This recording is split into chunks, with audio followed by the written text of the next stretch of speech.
or normal acknowledgement of country. So I'd like to begin by acknowledging that the land where I'm speaking to you from today is on the traditional lands of the Whadjuk people, and that I respect their spiritual relationship with this land and the country. I also acknowledge the Whadjuk people as traditional owners, and that their cultural and heritage beliefs are still very important to the living Whadjuk people today. And I extend that same acknowledgement and respect to the traditional owners of the lands from which you are joining from today, and any and all First Nations people here today as well. So we shall move our slides on. So welcome everyone. My name is Ian Finlayson, if I haven't met any of you. I'm the Managing Director for the Education, Arborsafe and Libraries business. And I know I have met some of you before, and I may have met some of you before previously, as I did work for the education business several years ago before leaving to another part of Civica and then coming back 2 years ago, just around the start of COVID, which hasn't allowed me to go out then and see as many of you as I would have wanted to. Today is our opportunity to talk about our cloud-based skills management system, our education suite and the modules that are contained within it. And those education modules are now used in over 300 schools in Australia, who are all benefiting from the maturing administration, finance and billing modules. And that's now being supplemented with our academic reporting modules, our Markbook, community portal and timetabling, which you'll hear about today. Also, a key factor for us is integration. We recognise that your schools will have multiple systems in use, and that to acknowledge that, we've made integration a core component of what we're building into the education suite. So that's using standards like LIST for timetabling, SIF, as well as third-party integration partners like WAND. So today we're going to hear from a number of people. We're going to hear from Hayden Giles, who's our Senior Product Manager. Hayden's going to be covering the new features of our latest 2.1 release of the suite, and then also coming back a bit later on to discuss something called the Ideas Portal and how you can perhaps help contribute to the future of the education suite. Heike Millay, who will be known to many of you, Heike is our Head of Product Strategy. Heike is going to be talking about that current roadmap and what's on it. We'll also have some time from Sam Hatsey and Chris Omani to talk about finance and the developments that we're doing in that area. And then finally, I'd like to introduce you to a new part of our business, which is Arborsafe. So Arborsafe offers solutions and services for tree management. And recognizing that within your properties, how we recognize and care for trees as important intergenerational assets, because they provide aesthetic and practical value for us in terms of carbon storage, but they also cost and can cost quite a lot of money. So it's important that we track the spend on these assets and manage that appropriately, so you're not met with extreme bills sometimes to do tree management. And also what we're seeing emerging in the market now is insurance companies asking, what's your plan around risk management for your trees on your property as well. Finally, after we do that, I'll be back for a short wrap up, and then we have some breakout sessions in administration or finance or Arborsafe that you can join. So thank you all for making the time to come along today. I hope you enjoy the content. We're obviously very interested in the feedback. We will have some time for Q&A at the end, but at any point, if you have anything you'd like one of the presenters to answer, if you put it in the chat window, then they'll be able to get to that. So without further ado, Hayden, I think I'm handing across to you next to take us through the first section. Right, thank you, Ian. Now, just jump to the next slide. Here we go. All right, so for me today, I'm going to run through some of the improvements that we've made and new features that we've made to the new versions of CES. I've only got a small amount of time to go over these, so they're quite high level. But I'm sure that if you want any more detail, you can contact your Civica contact or have a look at our very, very detailed release notes to find out more information related to what I'm talking about today. These also, you know, depending on your stage of rollout or your implementation, may or may not be available to right now, or they might be something that's coming in the future. But all of these are now currently available for schools to take up. So the first one I wanted to talk about was our academic reporting.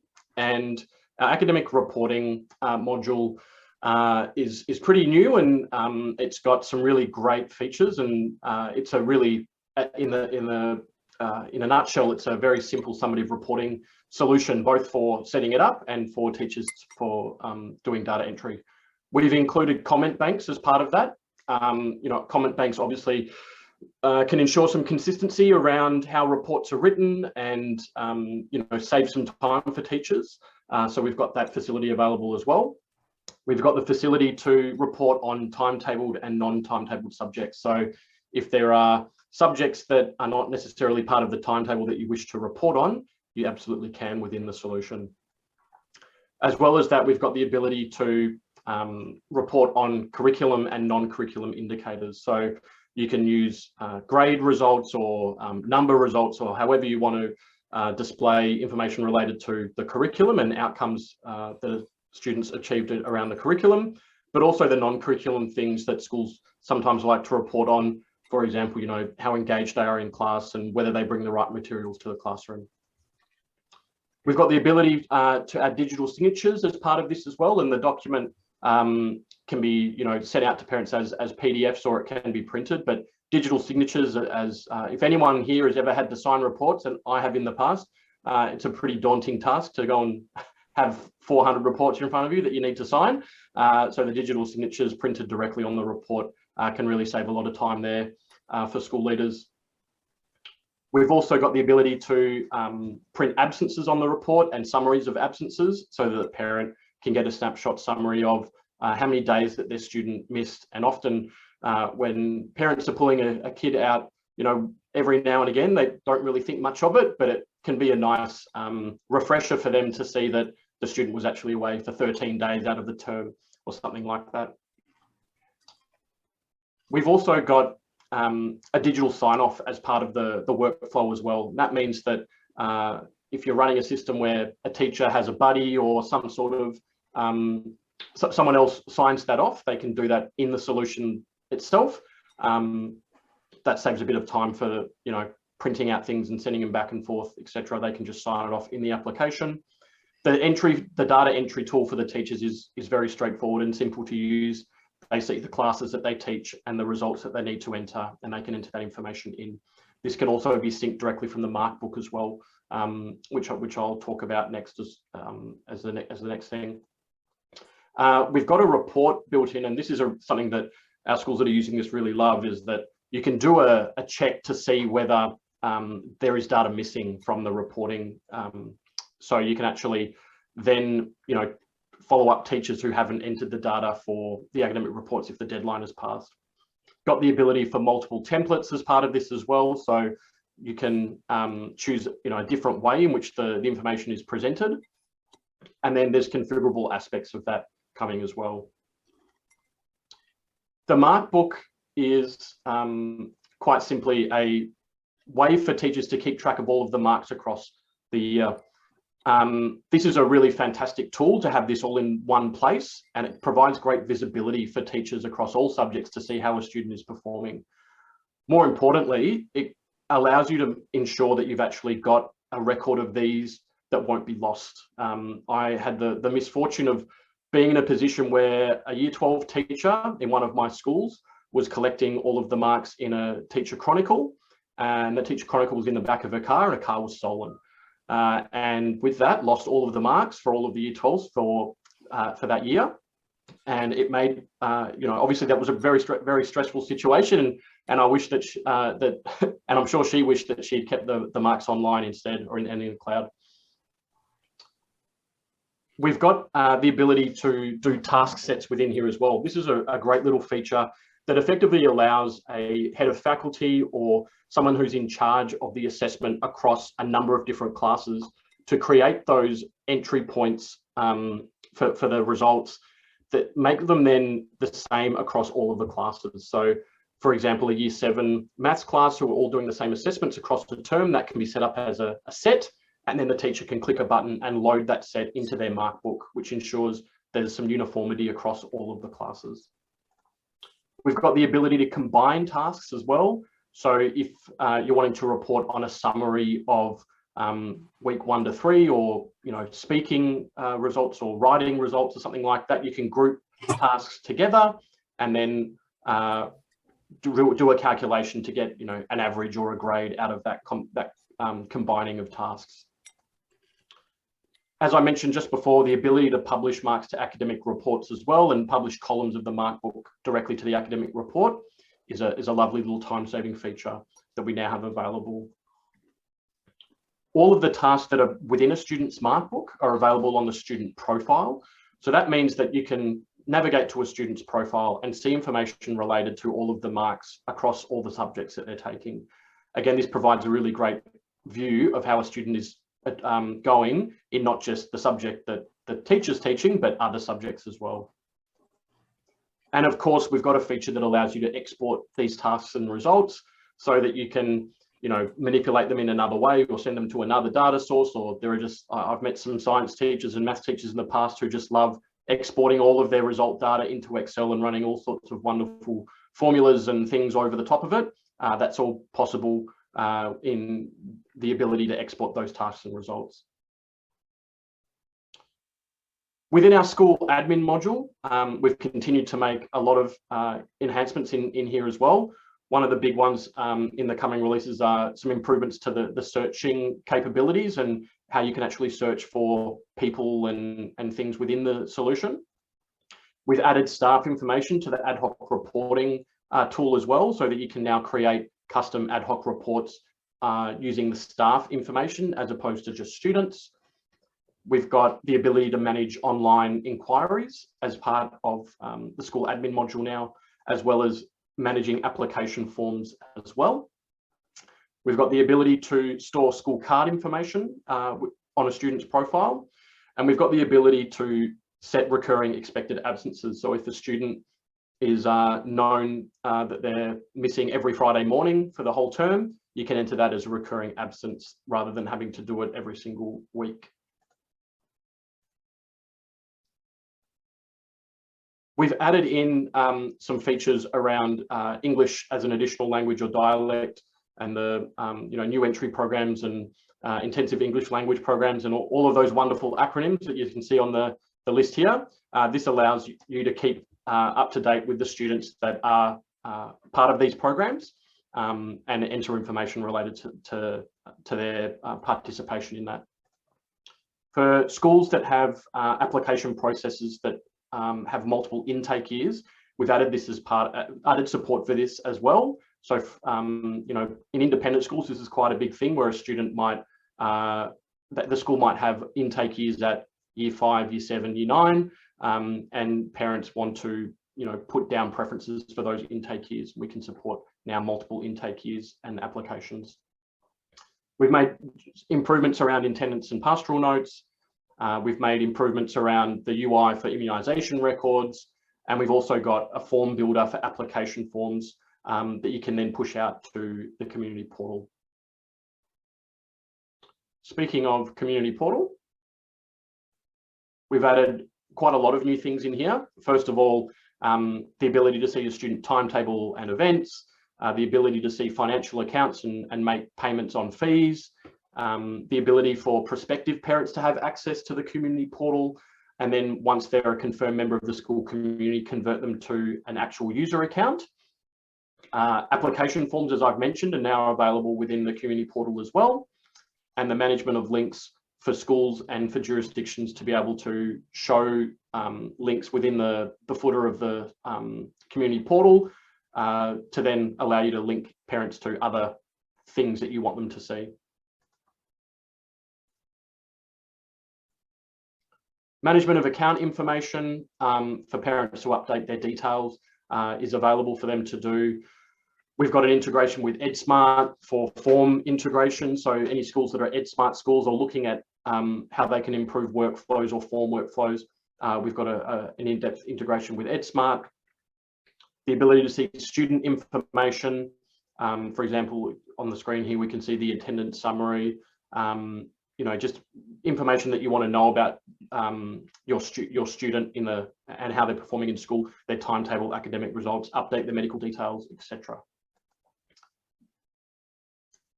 And then last but not least, as a kind of an other catch-all thing here I've put down, we've continue to keep on top of compliance.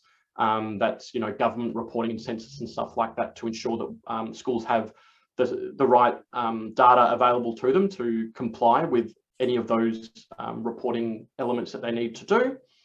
And then, you know, generally improvements across all of the modules that we have.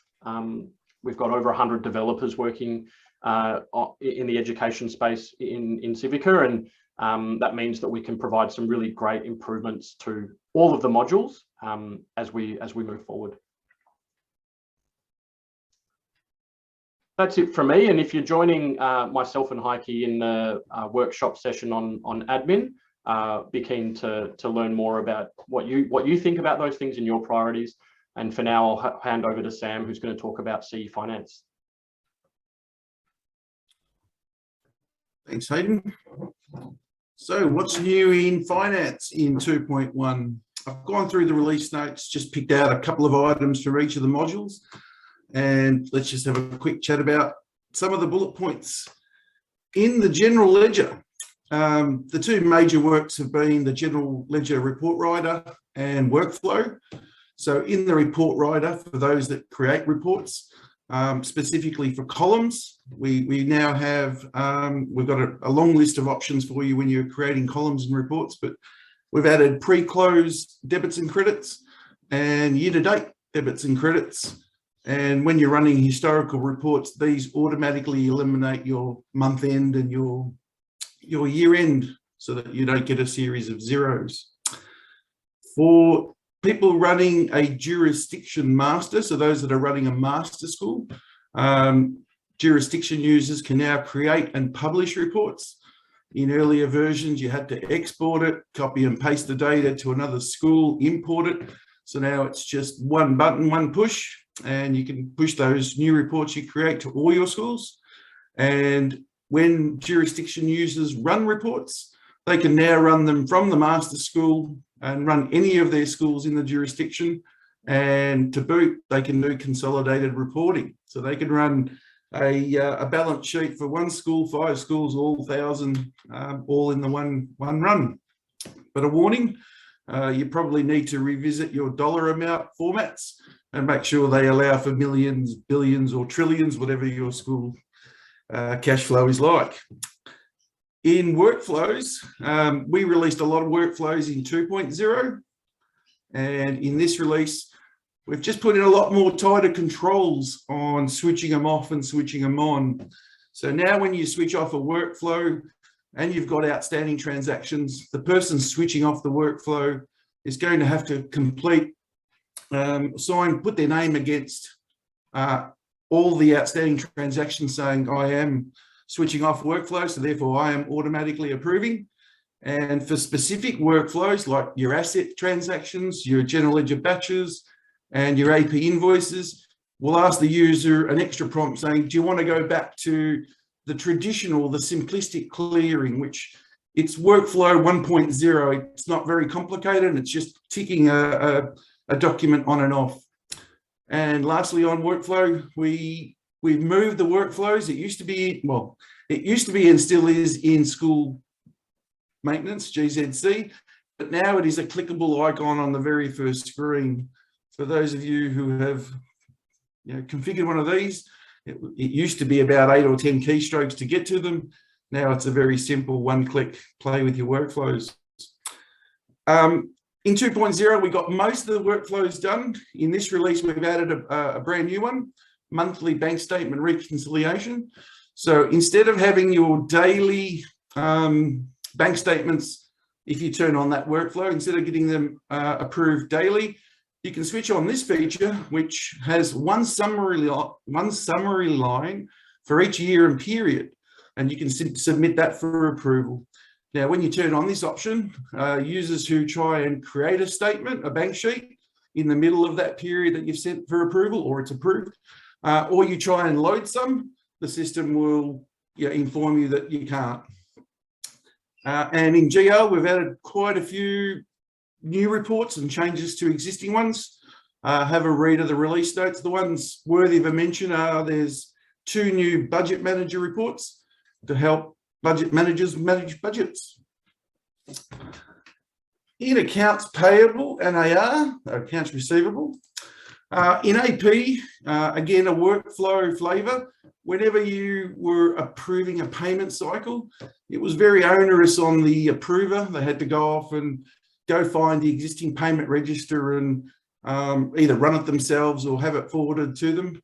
Now, from their approval, the workflow approval screen, they can click on one button and instantly have a look at all the invoices that you're about to pay and who specifically has approved them. And a new payment register report worthy of a look. It's one you can run historical and have a look at all your payments and all your payment applications. In accounts receivable, some handy little changes. We have a new aging report. I know what you most will say, this is aging report number 17, but this one's got an education flavour. You can run the aging report by student. So you can do a little search on little Johnny and see what big Johnny owes. The report is PDF or CSV compatible. It is a detailed aging, so have a look at it. I wouldn't recommend running it for your entire base because it'll be about 10,000 pages, but it's a handy report when you're looking at aging for a particular parent or student. So have a look, good one. Some smart changes we call in A15, debtor maintenance. Previously, to add a debtor, you went to one menu. To maintain a debtor, you had to go to a second menu. Now they are all in A15 debtor maintenance. And this gave us the opportunity to move a few fields around. So users of A15 will notice a lot of the fields they're used to seeing in the top right-hand corner, the left-hand corner, they're all moved around. And we've repositioned the debtor type, billing debtors, local debtors, sundry debtors, that type, because that's the field that stores most of the defaults for your debtor. And it only made sense to make it one of the first fields you touch. The debtor maintenance now also supports selection by student. So again, searching for little Johnny, up comes big Johnny's details. And 2 new columns added to the grid, so you can easily detect when you have parent notes or debtor notes or any attachments. In the assets module, we've added in the F10 asset maintenance program a section for maintenance and compliance details. And here you can start to capture for each one of your assets for compliance. The last time it was tested, some comments, or the outcomes, did it pass, did it fail, when it's next scheduled. Same for maintenance, document your maintenance costs, the frequency of maintenance, and then have that scheduled. And there's also a little section there to have for repairs. You don't schedule a repair, but it's always good to capture that information because then you get your service history, so you can look at the life of the asset all in one report. Speaking of reports, there's one handy new report, again for jurisdiction masters, where if you're all familiar with the F61 asset register, well, the FR3 is a version of that, but in summary form, runnable from the jurisdiction master. It's all summarized, 1 line per asset, quite handy. In purchasing, some very modest changes. The 2 very helpful ones, the purchase order outstanding report and the purchase order detail report. We've added year and period because traditionally those reports have been date-based, and a lot of schools are now doing period reporting. So having the extra year and period selection criteria is very handy. It stops people like me saying 30 days in September, April, June and November, so bonus. These reports and many reports throughout the release have been decluttered. In some reports, we would have order total, supplier order total, and sometimes all you could see was the word order total repeated 15 times. So we've given it a lot more white space. The reports are more presentable, again, well worth a look. And these 2 purchasing reports in particular, again, runnable from the jurisdiction master. So very handy, have a look. And lastly, in the utilities module, we've got a brand new report. If in your schools you were ever wondering who changed that field and when did they do it, If you're in accounts receivable, you had to go to menu A, B, C. And if you're in accounts payable, it was menu path P, X, Y. Everyone had a different menu path. Quite hard for people like me who has to remember every single one to advise you when you ask. But now we have a consolidated auditing report that shows you all master data changes, all in the one, for every module, all in the one menu. So it's very easy now to spot, you know, who did it and when they did it, because it's all there. There's some of the features in 2.1. There's a lot more. Well worth a look. Enjoy. Okay, I think it's my turn. Thank you, Sam.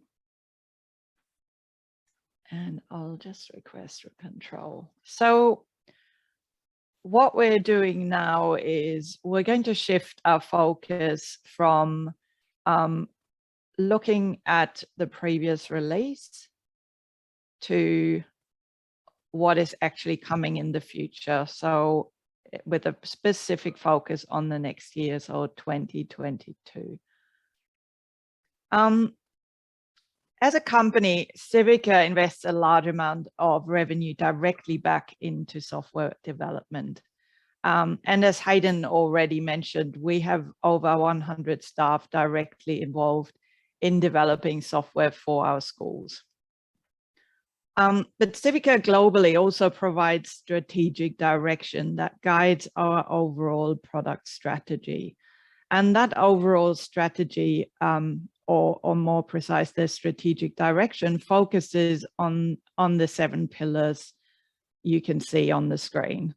So these pillars or development tracks are compliance, digital engagement, cloud, AI and analytics, automation, connected devices, and connected data. And that is underpinned by the 2 most important aspects, which are user experience and security. Because unless we're developing solutions that provide a good experience for you, the people who are using it on a daily basis, and unless we are adequately protecting your data and the privacy of your students and your staff, we've missed the brief altogether. So obviously, it's not just our high-level strategic goals that shape our roadmap. Just as important, or probably even more important, is every single one of you, your requirements and your feedback. So sessions like today, user groups, focus groups, webinars, will become a regular occurrence again as one of the avenues or one of the ways that you can provide feedback. I know we've all been sort of affected by travel restrictions and inability to meet face-to-face to a degree. So it may just have to be webinars for quite some time to come, but that's definitely what we're committed to continuing next year and going on from there. When I head back to Hayden, you'll also find out more about some other ways that you can get involved apart from these face-to-face type groups. Now, looking at the highlights of deliverables for the next year. In school admin, we're developing a self-check-in kiosk for students. So that will allow students to check in the morning if they're arriving late, or check themselves out during the day when they're leaving to go to an appointment or being picked up early by their parents. We will also have a sick bay management module, as well as the ability to add student plans to a student that you will be able to configure yourself. And there'll be different plan types or plan categories. And those plans will also be published to teachers via the teacher toolkit, as well as parents in the community portal. In finance, we are enhancing our current payment plan management. So you will get a lot more granular manipulation of parent plans and much better reporting as to how a payment plan is progressing. Sam has promised me simplified BAS workflows. He will be bringing the entire BAS workflow down to 1 or 2 very simple steps. He's assured me. No pressure, Sam. Rumors. And we will also be electronically submitting the BAS to the ATO. So at the moment, you're printing off your worksheets and you're filling in forms online or on paper. We're looking at making that an electronic process. For community portal, the payment plan enhancements we're doing in finance will flow through to the community portal. So parents will be able to select a payment plan that you've pre-approved for them and then set up their payment arrangement directly through the payment gateway provider. So it will all pretty much happen automatically. We're also bringing in the ability to pay enrollment and application fees as part of the online enrollment application process. So the forms, the online forms processing and the workflow is already in place in the current version. Next year, we'll be adding the ability to collect the money as part of that process. And we're also working on a news feed, a school news feed. Very exciting is the community portal mobile app. So there will be a companion app for our portal application. And that will provide parents with some core information about their students, quick views of timetable and calendars, and also some push notifications with quick links. And I'll talk a little bit more about that in a minute. Markbook and academic reporting, a couple of minor enhancements in Markbook, and one of them is estimating results. But probably the biggest change is the better abilities to brand reports for term and semester reports with school-specific content. So we're not just talking logos, but we're talking school mottos, school color scheme, etc. And then last but not least, the timetabling module will be enhanced with the online subject selections process, which ties into the community portal. So there's some brief highlights. I wanted to talk a little bit more about a few other things that we're currently working on. So WalkMe is a digital adoption platform. So what that means is it provides an end user or a user of a solution with assistance through an overlay over an existing solution. So it can step someone through a simple or complex process. It's almost like someone's holding your hand as you're trying to complete a task. So we already have, or some of our clients, some of you on the call are already using WalkMe, but we'll be releasing this for our independent and Catholic schools with a set of pre-configured guided walkthroughs that provide that step-by-step guidance. We see this as a great benefit. It can reduce the initial training requirements for your staff.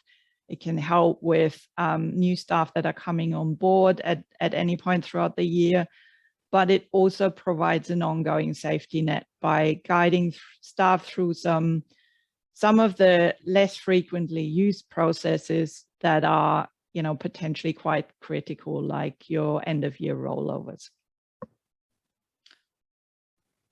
Moving on from there, we are also working on providing you with a reporting API or database to provide controlled access to your data for the purpose of reporting via a third-party reporting or BI solution.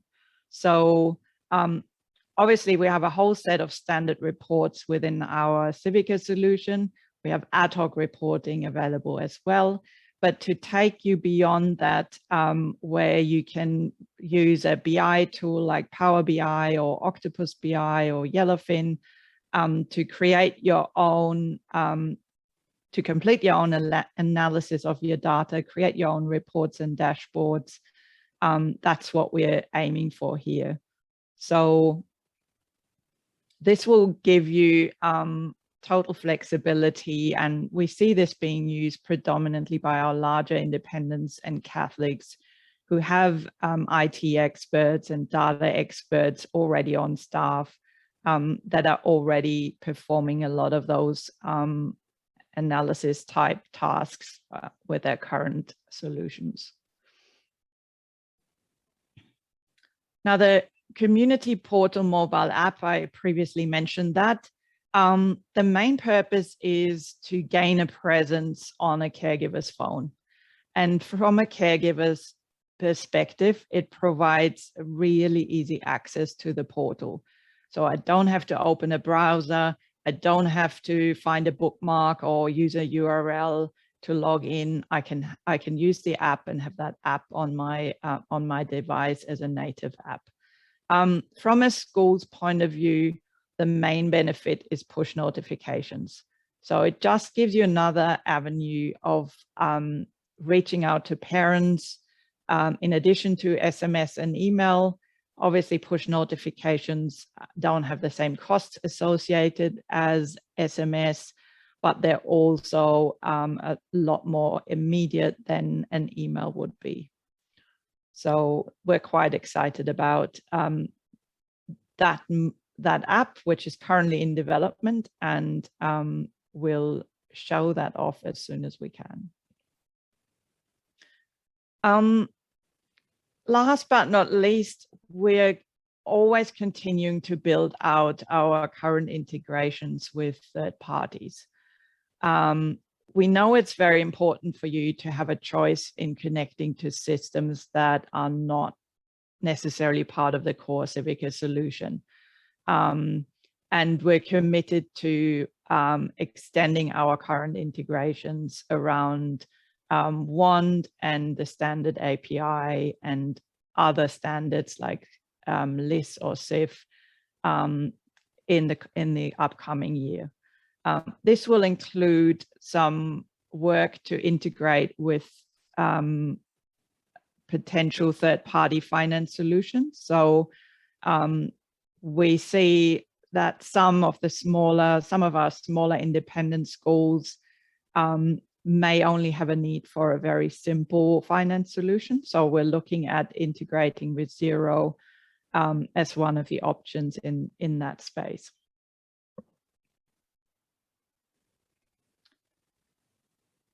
So finishing off with a brief summary, like every software solution provider, we're continually working to make our products even better than they already are. And as such, we will always continue, as long as I'm in the product team, we will continue to extend and develop new features and enhancements. What I should say is, as long as there is a product team, and there will always be a product team. We will further improve our integration options because we're aware that this is a key requirement for almost all schools. And we have a number of concurrent projects on the go for this year that are looking at reviewing our user interface and the user experience of our solution with an aim to improving efficiencies and making our solutions even easier to use. And WalkMe falls nicely into that space. So improving the solution to make it easier for everyone. And that was what I was planning to cover. And I would actually love to answer a question, at least one, maybe. So if you have a question, can you please shout out or pop it in the chat? And I'll give you a minute to do that. 20 seconds. Counting down. Okay, no questions. Thank you, everyone. And I will hand over to Hayden.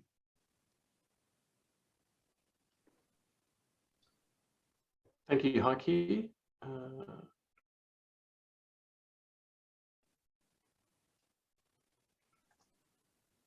All right, here we go. So I'm very quickly going to talk to you all about the Civica Ideas portal, and there've probably been times when you've been using the product and thought, oh, you know, it'd be great if it could do this, or I wish it would do this.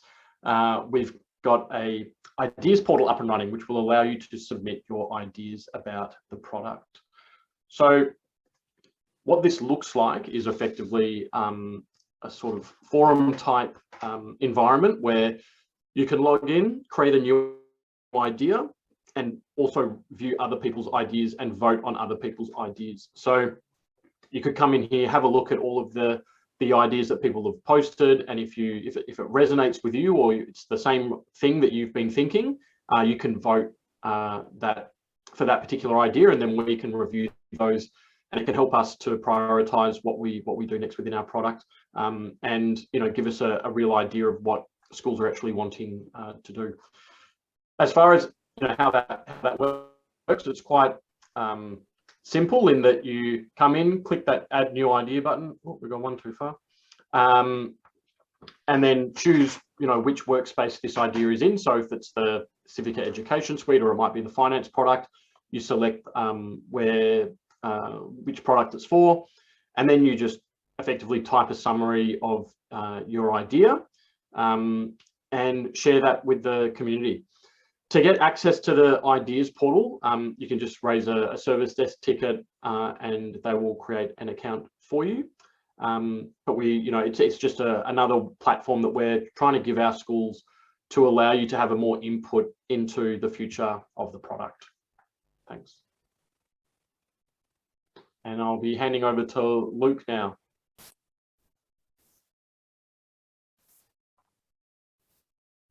Great, thanks for that, Hayden. Yeah, great to be here today. Just a little about myself. So I'm the operations manager here for the ArborSafe team.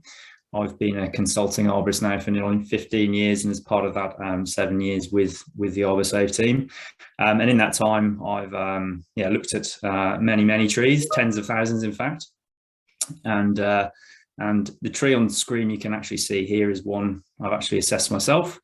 So in terms of a few stats on that tree, so the actual carbon stored with that tree, when we look at it, is around 800 kilos of carbon, and that equates to about nearly 3 tons of carbon dioxide actually being pulled out of the atmosphere.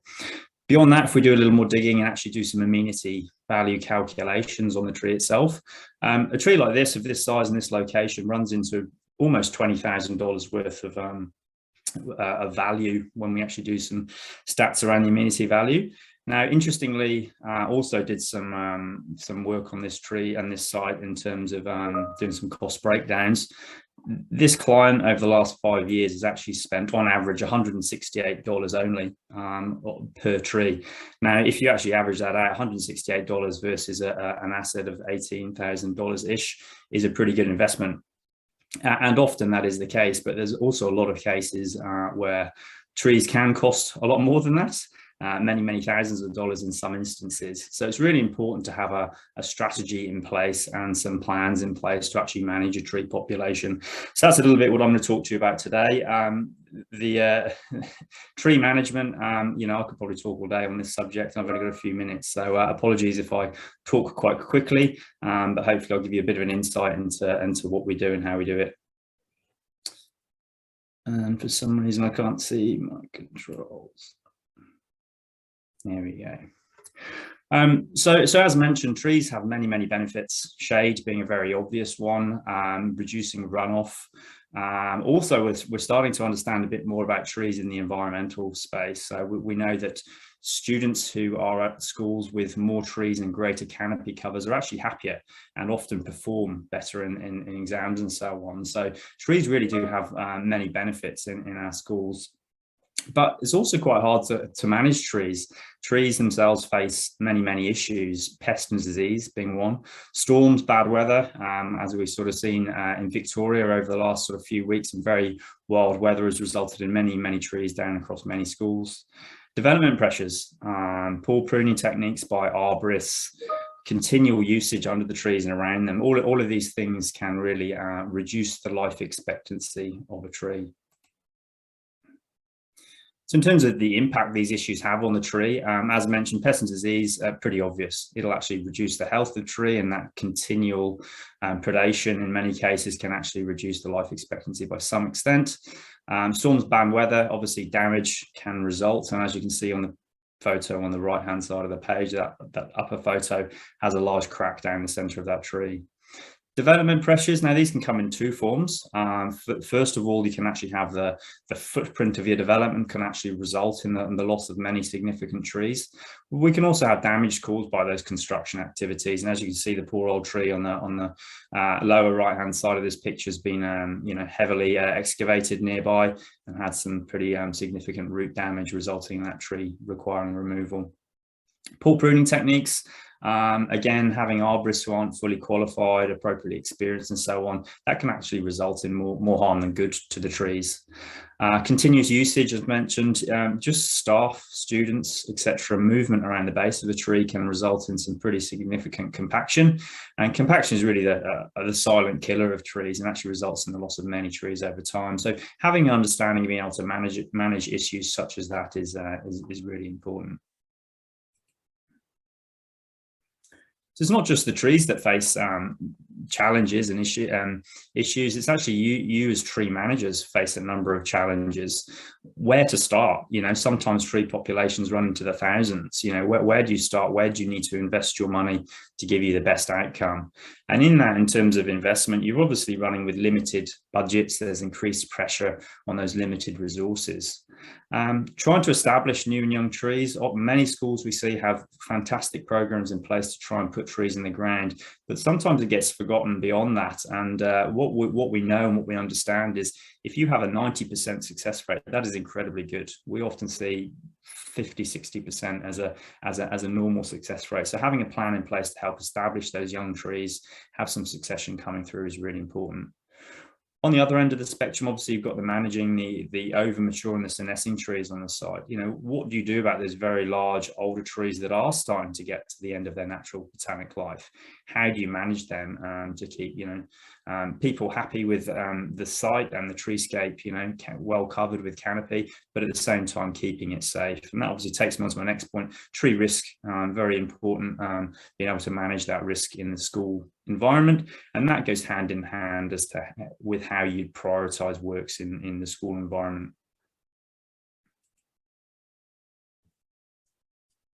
So what is tree management? Well, tree management's not just about organising contractors to come and remove trees from your site. It's a lot more than that. As mentioned, tree planting and young tree maintenance, very important to have a plan in place for that. Having a plan in place to manage your contractors and ensure that they are doing the work they should be doing, and their attention is focused on the trees that need it the most. Now, there's two forms of that kind of work. There's the reactive approach. I do nothing, wait for the tree to fail, wait for the branch to fail, and then cleaning it up after. There's also the proactive approach, having your trees regularly assessed, having a works plan in place. And what we're learning more and more is that proactive approach is actually far more beneficial to your treescape in terms of increasing their longevity. They will actually save you money over time.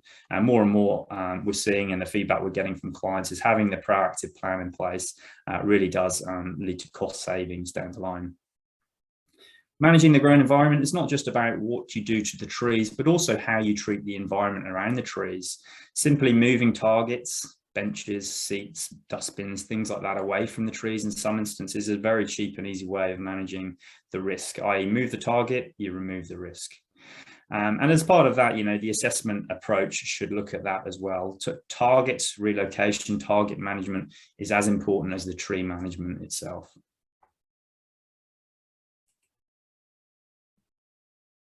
So when we talk about tree risk, what are we talking about? Well, we're talking about the hazard in the tree. That might be a defect within a tree or the tree itself, the whole tree. But it needs to be aligned with the occupation and the frequency of usage around that tree. So for example, a large tree with multiple defects, what you regard as a very hazardous tree, if it's down the back of the oval in a very low occupancy part of the site, then in theory, the risk is going to be very low. That same tree put in the middle of the school grounds at the entrance to the school where it's sort of staff, student, teachers pass under it on a day-by-day basis. Yes, the risk is going to be elevated in there. And having an understanding of that risk management approach, recognizing that the defects within the tree combined with the frequency and occupation around the tree is how to come up with that risk factor, and then allowing that to drive and prioritize the works is very important. And finally, just having a recognized tree risk management and methodology approach. There's a number of recognized tree risk assessment methodologies globally. So it's really important that when you're starting to look at tree risk in your school, you are using one of those methodologies, or at least a system that aligns with one of those methodologies, and ensuring that the arborists coming out to assess your tree risk are suitably qualified. So just finally, so we here at ArborSafe, we do many types of reports and different types of consulting to our clients. More broadly, we have what we call our ArborSite tree risk assessment reports, which is where we do an inventory assessment of all or a select part of your site and actually provide a comprehensive management report for that. That includes budget estimates as to how much you will need to spend in certain risk quartiles to get the best outcome in terms of tree risk management of the site. But beyond that, things like the diagnostic testing, which is using picus and resistographs, etc., aerial assessments, so on and so forth, to get a better estimation and understanding of your tree. And then there's a few other new features that we're also releasing at the moment. So the See My Trees app is actually available for anyone to download off the App Store, and that actually looks more at the carbon reporting. And we've got a few other services that are up there on the screen, but I'm more than happy in the breakout session if anyone's keen to have a bit more of a detailed look at some of the services we provide and answer any questions you might have on tree management in schools. So that's everything from me. Yeah, thanks everyone, and hopefully see some of you in the breakout session. Great, thank you very much. Look, that's awesome. So really, final thoughts from me before we go to the breakout. There is an opportunity for Q&A. So again, if anyone has any questions they'd like to ask any of the presenters before we go to the breakout sessions, then please just pop that in the chat at the moment. So thank you, Eloise. So just in terms of where we are, thank you again for attending. Really what I'd like you to remember from today would be that we continue to widen and deepen the functionality of CES. The product's already been 7+ years in development, it's cloud delivered, and it's building that solid foundation that was the cornerstone of our older system maze, so that we can now add functionality. I think it would be fair for me to say that, well, although I've only been back in the business for a couple of years, this has been a bit of a journey for the business to get to here, and that developing a fully functionally rich skills management system is a significant endeavor, which is why Hayden, I think it was Hayden said earlier, we now have over 100 developers working on this product. We've been down the route before of trying to move the product along, and then we recognized that it needed a really big investment to get to where it needed to be in terms of functionality. So we're up actually 4 times the number of developers we had just 2 years ago. And that's really been demonstrated, I think, in us now moving those modules forward. Integration is absolutely key, as has been said today. We want the education suite modules to be able to fit into your ecosystem. Every school is unique, and every organization is unique. And each organization may use different academic reporting or markbooks or timetabling solutions. And that's great because you're crafting a solution that works best for you, best for your pupils, and delivers the results that your skilled community is looking for. So we can support that through integration, and that's by using things like Wand that we've talked about, and also SIF and LIS, and growing and deepening the API coverage that we have. So that's a continued investment we're making there. And finally, the thing from me is that we want to listen.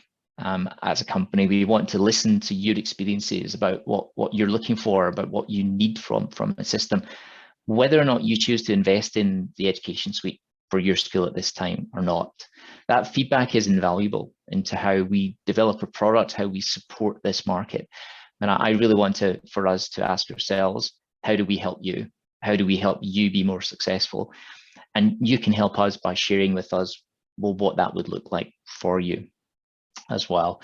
How can we help you run your school operations more efficiently and effectively over the next 10 years, particularly now as we've come out of a period through COVID, or we're coming out of that period where school operations and the way we deliver teaching and learning and other services has now changed for the foreseeable future.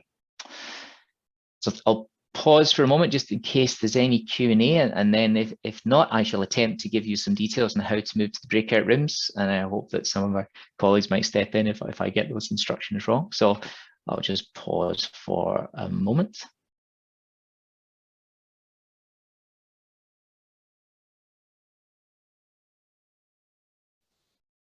I don't see anything indicating anyone's having a typing in the chat window. So the breakout sessions, so if you'd like to stay around, we've got 3 breakout sessions. We've got one on admin, one on finance, and one on ArborSafe, led by Luke. What should happen now is a pop-up should appear to allow you to join a breakout room of your preference, to select where to go next. Or if that's not happening, then if you click that breakout rooms in your meeting controls on the bottom of the screen and select the room you want to participate in. We will remain in this room for the moment, myself and a couple of others, just to make sure everyone's going, it gets to where they're going. And I hope you all enjoy those sessions. And if you're not joining us, please give us some feedback on the session today and what you'd like to see in the future from us. So thank you very much, everyone, and I hope you enjoy the breakouts.